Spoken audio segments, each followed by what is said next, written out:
Bonjour à tous. Aujourd'hui, nous allons parler des accords et comment gérer en famille ces petits moments de tension. Bonjour Tanguy. La première question qui vient à l'esprit est: pourquoi vit-on des désaccords, des conflits dans la famille? D'abord, les conflits sont inévitables. Ils font partie de la relation humaine, qu'elle soit familiale, professionnelle ou personnelle. C'est d'autant plus vrai que le confinement et le déconfinement ont pu engendrer des peurs et des frustrations. Du coup, les conflits naissent plus rapidement. Ensuite, les conflits créent une dynamique. C'est une force de fonctionnement et de changement. Cette dynamique du conflit conduit à deux grands bénéfices. Le premier, vérifier la stabilité du cadre. Par exemple, l'enfant vérifie, au moyen du conflit, le bon fonctionnement de la règle. Le second bénéfice est de signaler une adaptation nécessaire de la règle. C'est l'exemple de l'adolescent qui entre en conflit à propos de l'heure de retour à la maison. Il cherche à la faire évoluer car il l'estime inadaptée, et sa demande est parfois légitime. Le conflit interroge le cadre, ses principes et ses règles. Ainsi, il donne du sens à la relation et la fait vivre. Enfin, c'est un apprentissage nécessaire. Les interdits, les devoirs, les contraintes posées par les parents limitent les libertés et créent des frustrations, de la colère, de la déception. Faire face à ces situations, ne pas les laisser dégénérer, demande un apprentissage et des compétences. Cet apprentissage, d'abord familial, puis scolaire, est essentiel dans la perspective de la vie d'adulte et de citoyen. Mais vivre des conflits, c'est difficile. Alors, comment faire? Il faut d'abord les traverser. Lorsqu'il survient, le conflit doit être identifié, vécu. Ces situations de désaccord engendrent une émotion négative. Chacun se sent injustement traité et va, dans son comportement et sa parole, essayer de l'emporter sur l'autre.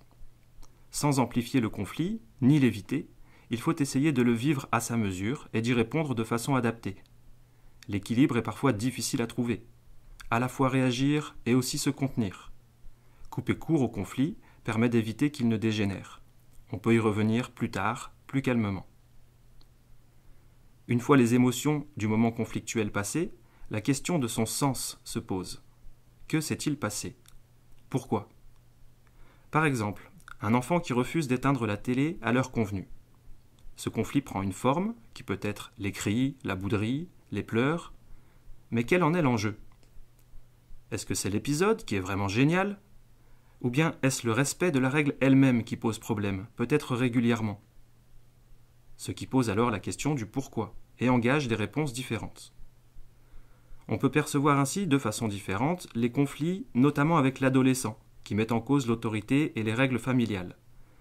Sa contestation est d'une certaine façon normale, puisque c'est un ado, et qu'il se construit dans son cercle d'amis d'autres règles, d'autres fonctionnements, qui viennent faire choc à la maison.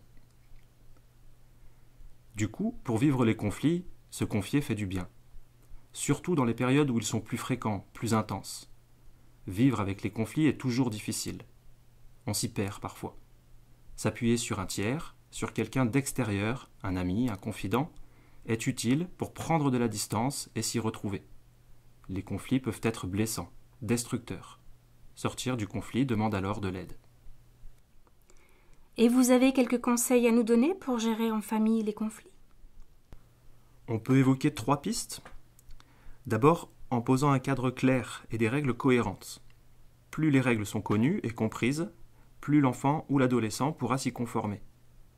Ces règles cherchent en général à garantir un bénéfice. Par exemple, se coucher à 20 heures pour être en forme le lendemain, limiter le temps de jeux vidéo pour permettre d'autres activités et ne pas être envahi.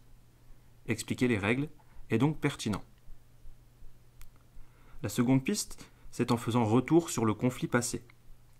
Ce retour après coup permet d'échanger sur ce qu'il s'est passé. Il permet à l'enfant d'apprendre à gérer sa frustration, sa colère, sa déception, en prenant conscience de ce qui est acceptable et de ce qui ne l'est pas. Ce peut être le temps de donner la punition, qui gagne à être claire, comprise et connue d'avance. Pour l'adulte, c'est aussi l'occasion de revenir sur ses propres réactions. Parfois, à chaud, on prononce des mots durs qui dépassent notre pensée. Y revenir, s'en excuser éventuellement, est sans doute nécessaire avant de pouvoir reposer un cadre et contribue au sentiment de justice. Enfin, Co-gérer revient aussi à renégocier, à co-construire. Le cadre et les règles qui le structurent ne peuvent pas être définitivement posés. Ils sont amenés à évoluer. Faire de cette évolution le sujet d'une discussion dans laquelle chacun s'exprime est utile. L'avis de l'enfant ou de l'adolescent est important. Bien sûr, il ne décide pas, mais il devient ainsi un acteur du fonctionnement familial. Merci pour votre attention. La semaine prochaine, nous aborderons la question de la fatigue de tous et de son impact sur la répartition des tâches dans le cercle familial. Bonne semaine.